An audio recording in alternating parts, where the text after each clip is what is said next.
പ്രവാസി പുനരധിവാസ പദ്ധതികൾക്കായി കേന്ദ്ര സർക്കാരിൽ നിന്നും യാതൊരു സഹായവും ലഭിക്കുന്നില്ലെന്ന് കേരള പ്രവാസി സംഘം. നീതീകരണമില്ലാതെ ടിക്കറ്റ് നിരക്ക് വർദ്ധിപ്പിക്കുന്ന വിമാന കമ്പനികളെ നിയന്ത്രിക്കാൻ കേന്ദ്രം ഇടപെടണമെന്നും ഭാരവാഹികൾ വാർത്താസമ്മേളനത്തിൽ പറഞ്ഞു. സംഘടനയുടെ 20ാം വാർഷിക പരിപാടികളെക്കുറിച്ച് സംസാരിക്കുകയായിരുന്നു അവർ. പ്രവാസികൾക്ക് സംസ്ഥാന തലത്തിൽ നടപ്പിലാക്കുന്ന ക്ഷേമ പദ്ധതികൾ, ആ പദ്ധതികൾ കൊണ്ടുവരുന്നതിന് വേണ്ടിയിട്ടുള്ള ഇടപെടൽ ഫലപ്രദമായിട്ട് നടത്താൻ ഞങ്ങൾ സംഘടന കഴിഞ്ഞിട്ടുണ്ട്. ഇതേ നഗരത്തിൽ വെച്ചാണ് പ്രവാസി സംഘം രൂപീകരിക്കപ്പെട്ടത്.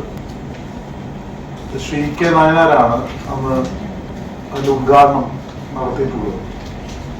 അതേ നഗരത്തിൽ വീണ്ടും പ്രവാസ പോരാട്ടത്തിന്റെ 2 പതിറ്റാണ്ടുകൾ എന്നുള്ള മുദ്രാവാക്യം ഉയർത്തി ഒരു പരിപാടി സംഘടിപ്പിക്കുന്നതിൽ എനിക്ക് അതിയായ സന്തോഷമുണ്ട്. കേരള പ്രവാസി സംഘം 20ാം വാർഷിക ആഘോഷത്തോടനുബന്ധിച്ച് സംഘടിപ്പിക്കുന്ന പ്രവാസ പോരാട്ടത്തിന്റെ 2 പതിറ്റാണ്ടുകൾ എന്ന പരിപാടി ഫെബ്രുവരി 18 ഞായറാഴ്ച വൈകിട്ട് Kozhikode Malabar Christian college high school ഗ്രൗണ്ടിൽ നടക്കും. CPIM സംസ്ഥാന സെക്രട്ടറി MV ഗോവിന്ദൻ ഉദ്ഘാടനം ചെയ്യും. ടൂറിസം വകുപ്പ് മന്ത്രി മുഹമ്മദ് റിയാസ് മുഖ്യാതിഥിയായി പങ്കെടുക്കും. കേരള പ്രവാസി സംഘം സംസ്ഥാന president advocate Gafoor P. Lillies അധ്യക്ഷനാകും.